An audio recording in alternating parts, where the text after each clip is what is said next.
Assalamualaikum warahmatullahi wabarakatuh. Bismillah, alhamdulillah, wa syukuri nikmatillah. La haula wa la quwata illa billahil aliyul azim. Setiap diri manusia berpotensi dapat makrifat kepada zatnya Allah subhanahu wa ta'ala. Asal manusia itu dapat diajak berkomunikasi dan dapat berpikir atau berpikir dengan dewasa. Maaf, yang kami bahas bukan dewasa yang ono itu. Kedewasaan yang berhubungan dengan diri, dengan Tuhannya atau penciptanya. Mengenal diri sendiri lebih dulu atau memahami diri wajib didulukan, karena yang tidak memahami diri sendiri yang ada menuhankan diri sendiri, seperti tauhidnya Fir'aun. Bedanya berikrar sebagai Tuhan dengan tidak berikrar saja. Setelah memahami diri sendiri dengan benar dan belajar memahami sifat-sifatnya zat yang dinamai Tuhan atau Allah subhanahu wa ta'ala. Ibarat kita mau ke sesuatu tempat, itu sifat zatnya itu sebagai alamat yang ditujunya. Mungkin ada juga yang mengenal sifat-sifatnya Tuhan lebih dulu, baru mengenal diri. Itu bisa jadi asal keduanya jangan sampai terpisahkan. Jangan kalian tempuh jalan yang kalian tempuh yang manapun. Kami pribadi tidak ada masalah, ada sanad atau tidak ke nabi kalian, karena setiap diri dibekali agama masing-masing. Di awal kehidupan ada persaksian dan perjanjian. Setelah roh tertiupkan ke dalam jasad calon si bayi yang akan dilahirkan ibunya. Yang menjadi masalah apabila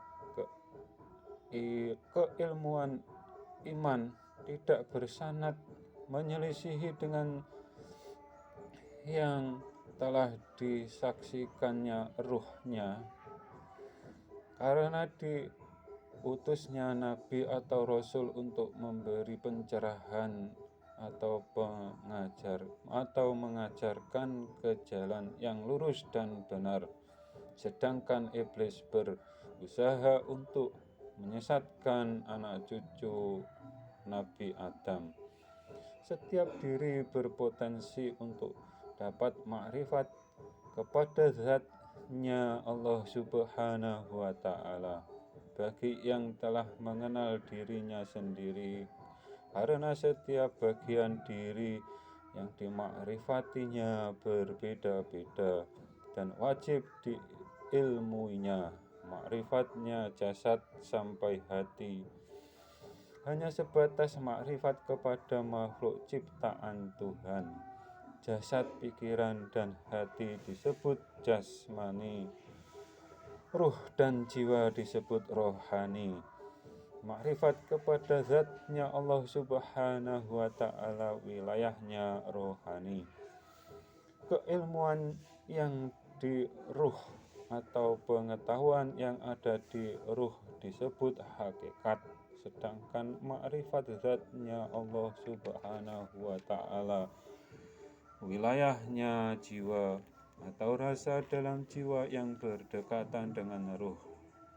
Dan rusaknya tauhid yang diajarkan para nabi umatnya menuhankan ruh, entah ruh siapa saja. Begitu juga Samiri membuat patung sapi dan dimasukkannya ruh. Di umat Islam ada dua yang hanya iman sisi ayat ketuhanan yang menunjukkan keberadaan Tuhan di atas dan Tuhan dekat. Salah satunya mereka ingkarinya atau disebut bertauhid bermata sebelah. Kalau kalian ingin tauhid kalian lurus dan benar, pesan dari Satrio-Piningit, jangan mengingkari ayat ketuhanan yang menunjukkan keberadaan Tuhan di atas dan Tuhan dekat. Kedua ayat ini menunjukkan bahwa Tuhan Maha Tinggi, Maha Luas, Maha Besar, Maha menyempitkan semua makhluknya. 99 asma sifatnya yang disebut Allah Subhanahu wa Ta'ala, kesemuanya maha sempurna. Kalau menyelisihinya, tidak layak disebut Tuhannya semua alam semesta. Jangan biarkan ustadz-ustadz yang gagal memahami agama mempengaruhi anak cucu Adam yang mendustakan bahwa makrifat tidak diajarkan Nabi Muhammad Sallallahu Alaihi Wasallam. 15 tahun baginda Nabi mencari jati diri dan Tuhannya, atau ritual di gua, dan sebelum ada kewajiban sholat yang diajarkan ke umat, makrifat dan ilmu keimanan. Kalau tidak makrifat, apa yang diimaninya? Awal beragama makrifat kepada Tuhannya. Hukum bersaksi wajib ada yang disaksikan, dan jangan pahami yang disaksikan dengan yang menyaksikan sama seperti tauhidnya Fir'aun. Jangan ingkari seruan ayat. Jangan samakan, jangan sekutukan zatnya Allah Subhanahu wa Ta'ala dengan makhluknya. Akan tetapi ini semua hanya seruan saja yang pasti. Apabila salah iman, amal ibadah kalian nantinya terbalas dengan api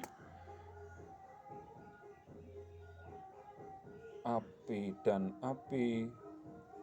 Bila ada salah, mohon maaf. Wassalam.